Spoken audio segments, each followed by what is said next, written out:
Hætta skapaðist þegar ökumenn fólksbíla þurftu að sveigja frá stórum vörubílum sem keyrðu í veg fyrir þá í Ártúnsbrekkunni í dag. Lára Ómarsdóttir. Þrátt fyrir yfirlýsingu þess efnis að engar mótmælaaðgerðir færi fram að hálfu vöru- og sendibílstjóra fyrir að liðnum fundi með lögfræðingu fjármálaráðuneytisins í næstu viku söfnuðust bílstjórar á vörubílum sínum á götum Reykjavíkur og hægðu verulega umferð. Þegar vörubílarnir óku af Reykjanesbraut inn á Vesturlandsveg gerðist þetta. Bílstjórar vörubílana keyra í veg fyrir fólksbíla sem á leið austur eftir Vesturlandsvegi, þannig að ökumenn fólksbílana þurfa að sveigja í skyndi frá.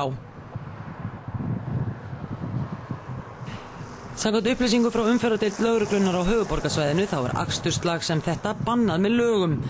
Lögreglan var hins vegar ekki vör við þetta aksturslag í dag en tók niður nöfn og bílnúmer þegar vörubílarnir voru komnir á Suðurlandsveg vegna brota sem þar voru framin.